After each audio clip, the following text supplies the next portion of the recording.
यार पहले अटेम्प्ट में बहुत ही बेकार स्कोर आया है।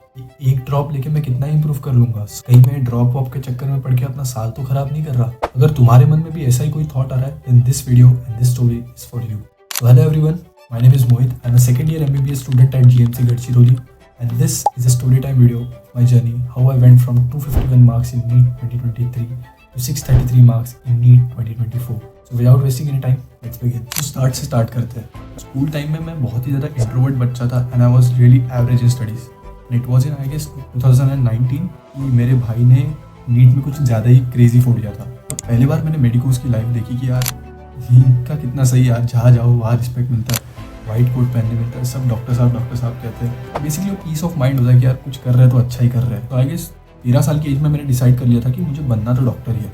सबकी तरह मैंने stethoscope, white coat, OPD, respect वो सब इमेजिन कर लिया था। I wanted it all. 8-9 में मैंने बहुत ज़्यादा मेहनत करी, आई डिसेंटली वेल। और जैसे ही 10th आया तब कोविड आ गया था। तो जो नई पढ़ने की आदत लग गई थी वो भी डिसॉल्व हो गई। और हाँ, हमारे टाइम पे सेकेंड वेव थी तो मैं बोर्ड्स देने से बच गया था। तो 11th में मैंने नागपुर की काफ़ी well known coaching academy join करी थी, बेसिकली जहाँ से मेरे भाई ने किया था। मेरे साइड पे डिसएडवांटेज ये था कि तब कोविड था, 2021 का साल था आई गेस, एंड क्योंकि लॉकडाउन था तो मोस्ट ऑफ हमारा जो 11th स्टैंडर्ड था वो ऑनलाइन हुआ था and it was in form of recorded lectures. शायद ही मुझे बताने की ज़रूरत नहीं कि कोविड के टाइम पे टाइम कैसे निकल जाता था। लाइक हम टेस्ट देते थे बट वो भी इतना सीरियसली नहीं होता था क्योंकि हम उतना आउटपुट नहीं निकाल पाते थे। टाइम लिमिट, एग्जाम का एनवायरनमेंट, स्ट्रेस, बहुत सारे फैक्टर्स होते हैं, वो घर पे आ ही नहीं पा रहे थे। पूरा दिन कैसे निकल जाता था पता ही नहीं चलता था। और आई गेस दिसंबर आते आते मेरे पास इतना बड़ा लेक्चर का फाइल था जो मैंने देखा ही नहीं था। तो बात ऐसी थी कि मुझे स्टेक्स फील नहीं हो रहे थे कि यार मैं गलत जा रहा हूँ तो मैं कितना गलत जा रहा हूँ। स्टिल वो मेरे लिए इतनी बड़ी बात नहीं थी क्योंकि जो मेरे बाकी दोस्त थे वो भी सेम चीज़ें फेस कर रहे थे। हम सब ने सोचा था कि जब ऑफलाइन शुरू होगा तब सही से पढ़ेंगे। और लिटरली मेरी हालत इतनी ख़राब थी कि मार्च आते आते मेरे केमिस्ट्री के बुक में बस 3 चैप्टर्स लिखे थे। तो कुछ महीनों बाद हमारे ऑफलाइन लेक्चर शुरू हुए एंड एज आई टोल्ड कि मैं पहले बहुत इंट्रोवर्टेड बच्चा था तो मेरे नए दोस्त बने थे एंड बहुत सारी चीज़ें थी जो मैं पहली बार एक्सपीरियंस कर रहा था। उस पॉइंट पे लग रहा था कि यार अब यहाँ से चीज़ें अच्छी होने वाली है। लाइक मैं पढ़ भी लूँगा, मज़े भी कर लूँगा, नीट तो निकल ही जाएगा। But little did I know चीज़ें वहाँ से बहुत ज़्यादा ख़राब होने वाली थी। कुछ महीनों बाद मेरे पर्सनल लाइफ में कुछ ऐसा इंसिडेंट होता है जिसकी वजह से मैं इमोशनली और मेंटली बहुत ज़्यादा डिस्टर्ब हो गया था। आप इस इंसिडेंट को अपने लाइफ के उस एक्सपीरियंस से रिलेट कर सकते हो जिसमें इंसान का दिमाग इतना उलझा, ऑक्यूपाइड और पेन में होता है कि पढ़ाई तो दूर की बात है, उसके लाइफ के नॉर्मल टास्क अफेक्ट होना शुरू हो जाते हैं। बेसिकली उस टाइम पे everything that could go wrong went wrong. अभी से डिप्रेशन कहेंगे या नहीं कहेंगे वो मैं नहीं जानता। ऐसा नहीं कि मैंने बिल्कुल भी फाइट करने की कोशिश नहीं की, बट इवेंचुअली मैं ट्रैक पे आ ही नहीं पा रहा था। तो एक पॉइंट के बाद मैंने फाइट करना ही बंद कर दिया और मैंने वो चीज़ करी जो इस सिचुएशन में एक इंसान सबसे गलत कर सकता है, दैट इज एस्केप ढूंढना। मेरी हालत ऐसी थी, ना मैं उस चीज़ को फेस करना चाहता था जो मेरे साथ हुई है और ना मैं अपनी रियलिटी को फेस करना चाहता था जो कॉन्स्टेंटली बिगड़ रही है। तो एस्केप के तौर पे मैं दिन भर अपना वक्त मूवीज, सीरीज, यूट्यूब इन सब में बर्बाद करने लग गया। और अगर अंदर से कहीं गिल्ट आता भी था एक और एपिसोड लगा के उसको सप्रेस कर देता था एंड वहाँ से शुरू हुआ डोमिनो इफेक्ट। मैंने बेसिकली वो सारी गलत चीज़ें करी जो एक नीट एस्पिरेंट को नहीं करनी चाहिए। क्लास नहीं जाना, क्लास बंक करना, टेस्ट स्किप करना, टेस्ट में चीटिंग करना।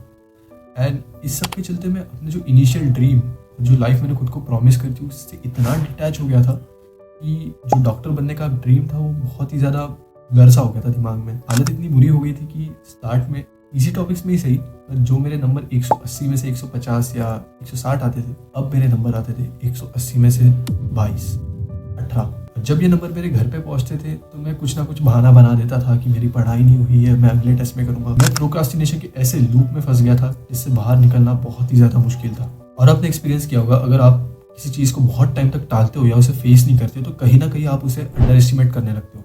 मैंने भी वही किया एंड मेरे दिमाग में यही था कि यार नीट कितना ही टफ होगा। 5 मंथ 6 मंथ स्ट्रैटेजी वाले वीडियो देख के कर लूँगा। पर रियलिटी तब हिट हुई जब जैन का महीना आया और मेरे बोर्ड्स में बस 1 महीने का गैप था। तब मुझे रियलाइज़ हुआ यार नीट तो दूर की बात है, शायद मैं बोर्ड्स भी पास ना कर पाऊँ। मैं घर पे कॉल लगाया और मम्मी को बोला मम्मी ड्रॉप लेने के अलावा और कोई चॉइस नहीं है। घर वाले ऑब्वियसली बहुत ज़्यादा शॉक थे और मैं इतना ज़्यादा टेरिफाइड और गिल्ट में था कि मैं नीट का अटेम्प्ट दिए बिना ही ड्रॉप लेना चाहता था।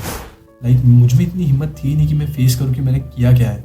इनिशियली मेरे घर वाले ये ड्रॉप के डिसीजन को लेके काफ़ी ज़्यादा स्केप्टिकल थे क्योंकि मम्मी को बहुत लोगों ने कहा कि यार इसे कहीं ना कहीं आप प्राइवेट में BMS और BHMS दे दो, 1 साल में कुछ ज़्यादा इंप्रूव होता नहीं है, नॉट दैट वो कोर्सेस ख़राब है, मुझे बनना MBBS ही था। कैसे तैसे मैंने बहुत सारे 1 शॉट लेक्चर्स देख के अपनी बोर्ड्स को पास किया। बाय दैट टाइम मेरे घर वालों ने मुझे इतना तो कन्विंस कर लिया था कि यार एटलीस्ट एक एक्सपीरियंस के लिए नीट का अटेम्प्ट दे दे, हमें फ़र्क नहीं पड़ता तेरे कितने नंबर आएंगे। तो हमारी लाइफ में ऐसे कुछ पॉइंट्स होते हैं जब लाइफ पूरी फिल्म की तरह लगने लगती है। मुझे अभी भी याद है जब मैं अपने नीट का पहला अटेम्प्ट दे के निकला था, सेंटर के गेट तक जाने के लिए काफ़ी दूर चलना था एंड मेरे हाथ में मेरा फेल्ड क्वेश्चन पेपर था और जैसे ही मैं चलने लगा बारिश शुरू हो गई, जबकि महीना गर्मी का था। उस रात जब मैं घर आया तब मैं बेड पे पड़ा हुआ सीलिंग की तरफ देख रहा था और मुझे धीरे से मेरे पापा की आवाज़ आई। मेरे पापा मेरे मम्मी को कह रहे थे यार हमने तो अपना बच्चा पढ़ने के लिए भेजा था, मेरे ही बच्चे के साथ ऐसा क्यों हुआ। वो एक लाइन मुझे इतनी ज़्यादा हिट हुई क्योंकि जब आप एक मिडिल क्लास फैमिली से आते हो और आपने पहले परफॉर्म कर रखा है तो आपके पेरेंट्स आपको एक होप से देखते हैं। और उस पॉइंट पे मुझे रियलाइज़ हुआ मैंने सिर्फ खुद का नहीं अपने पेरेंट्स की होप का भी मजाक बनाया। आई वॉज रियली शैटर्ड और मैं एक मिरर के सामने जाके खड़ा हो गया and then I told myself one line, अभी मेरा बाकी है। क्योंकि जो मैं करने जा रहा था वो बस एक ड्रॉप ईयर नहीं था, it was an apology to myself. कुछ दिनों बाद मेरा रिजल्ट आता है और मैं पापा को कहता हूँ पापा मुझे प्लीज़ मत बताना मेरे मार्क्स क्या है। मैं नहीं चाहता था कि मेरे दिमाग में एक सबकॉन्शियस साइकोलॉजिकल बैरियर बन जाए और मैं उस नंबर को अपने कैलिबर से एसोसिएट करने लगूँ। तो अब मेरी जर्नी का सबसे इंपॉर्टेंट पार्ट शुरू होता है और वो है कम बैक। तो बेसिकली मुझे सब कुछ स्क्रैच से रीस्टार्ट करा था। मेरे लिए it was as good as first attempt. बस फ़र्क ये था कि जो लोग 2 साल में करते हैं मुझे 1 साल में करना था। मेरी एकेडमिक स्थिति इतनी ख़राब थी कि जो 12th की बायोलॉजी की एनसीईआरटी होती है वो मैंने नीट का अटेम्प्ट देने के बाद खरीदी। लास्ट मोमेंट पे गट फीलिंग के चलते अपनी कोचिंग चेंज कर ली और मैं एलन में चला गया। मुझे अभी भी याद है जब मेरा पहला दिन था, हमारे बैच के जो सर मेंटर थे उन्होंने हम सबसे पूछा था कि हमारे पहले अटेम्प्ट में कितने आए हैं। तो सबने अपने अपने मार्क्स बताने शुरू कर दिए और ऑब्वियसली क्योंकि मैंने अपने नंबर देखे ही नहीं थे तो मैंने झूठ बोला कि मुझे 500 के आसपास नंबर आए। एंड स्पॉइलर अलर्ट, मुझे एग्ज़ाम के बाद पता चला उस क्लास में बैठे हर एक बच्चे से कम मेरे नंबर थे। तो बोर्ड्स के बाद से ही मैंने एररलेस नाम की एक बहुत मोटी किताब होती है वो लगाना शुरू कर दिया था क्योंकि मेरे दिमाग में ऐसा था कि एनी हाउ मुझे दिसंबर या जनवरी तक अपना पोर्शन ख़त्म करना है। तो उसके बाद मैं बस रिवीजन करूंगा और अपनी गलतियों पे काम करूंगा क्योंकि ये चीज़ें मैं पहली बार सीखने वाला था। तो अगर मैं बस टीचर्स के साथ चलूंगा तो मैं शायद उतना अच्छा ग्रास्प ना कर पाऊँ। तो ड्रॉप ईयर शुरू होने से पहले ही मैं चाहता था कि जो मेरा सबसे वीकेस्ट सब्जेक्ट है, वीकेस्ट स्टैंडर्ड का, उसका एक मैं पहले बेस बना लूँ। उसके बाद मैंने अपना रूटीन बिल्कुल फिक्स कर दिया था। घर से कोचिंग, कोचिंग से घर, कोचिंग में जो पढ़ाते थे वो करता था और घर आके बेसिकली उस दिन का रिविजन, होमवर्क जो है सब निपटा के अपना 12th का साइमल्टेनियसली शुरू रखता था। मेरे ड्रॉप ईयर में मैंने अपनी एक भी क्लास बंक नहीं करी क्योंकि इतना गलत जाने पे जब मैं कुछ सही कर रहा था तो मेरे दिमाग को कहीं ना कहीं वो मेंटल पीस था कि शायद चीज़ें सही हो जाए। ये सिलसिला कुछ 1-1.5 महीना चला और उसके बाद हमारी पहली मेजर टेस्ट हुई। वो 720 मार्क की होती है एंड उसमें 11th के कुछ टॉपिक्स थे, 12th के कुछ टॉपिक्स थे एंड टू माई सरप्राइज उस टेस्ट में मेरा स्कोर था 645 आउट ऑफ 720।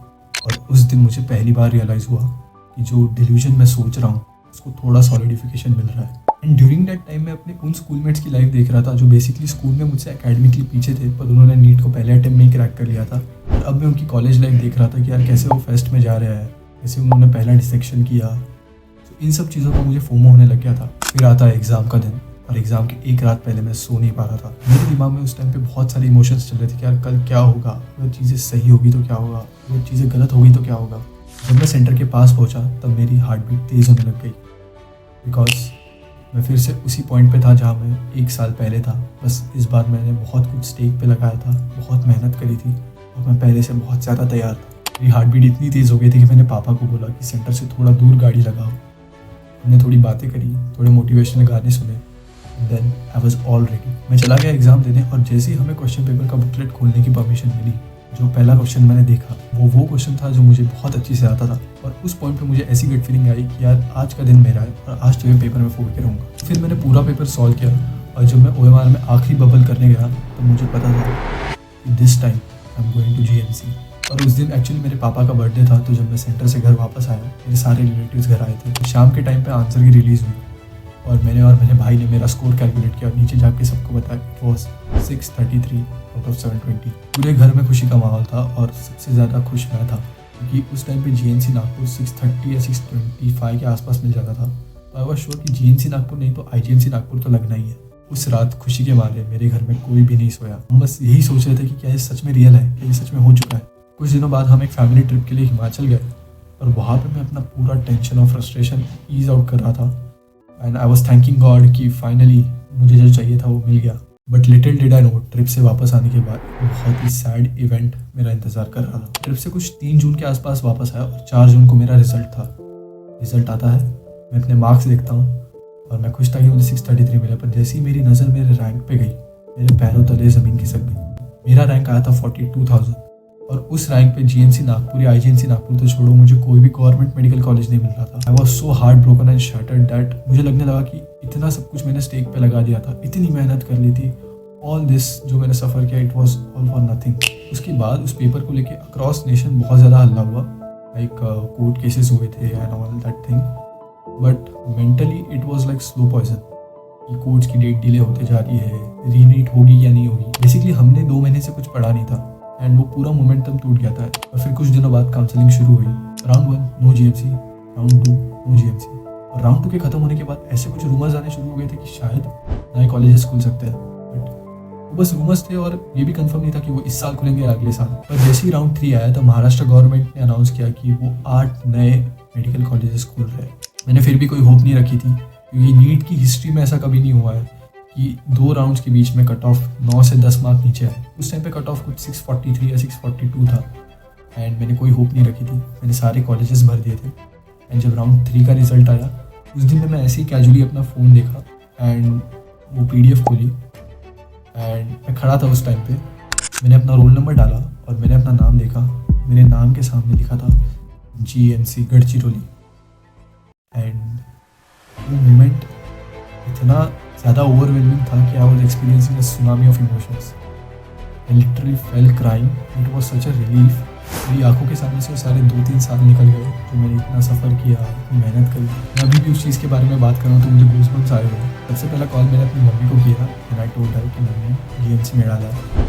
उस दिन मैंने वो नीट क्रैक करने वाली चीज़ दोबारा फील की। उस रात भी मैं सोया नहीं और उस दिन मुझे एक चीज़ क्रिस्टल क्लियर समझ गई थी कि एफर्ट्स कभी वेस्ट नहीं जाते। कभी रिजल्ट तुरंत मिलता है, कभी थोड़े डिले के बाद, बट अगर आप फाइट से ना भागो तो लाइफ आपको और एक चांस जरूर देती है। आई गेस वीडियो पहले ही काफ़ी लंबी हो गई है। If you are still watching till now, thank you and I guess आपने मेरी स्टोरी से कहीं ना कहीं कनेक्ट किया होगा। तो अगले वीडियो में मैं एग्जैक्ट ब्लूप्रिंट शेयर करूँगा कि मैंने क्या स्पेसिफिक सब्जेक्ट के लिए क्या स्पेसिफिक चीज़ें करी जिससे मैं इतना बड़ा जंप पॉसिबल कर पाया। And till then, Tata.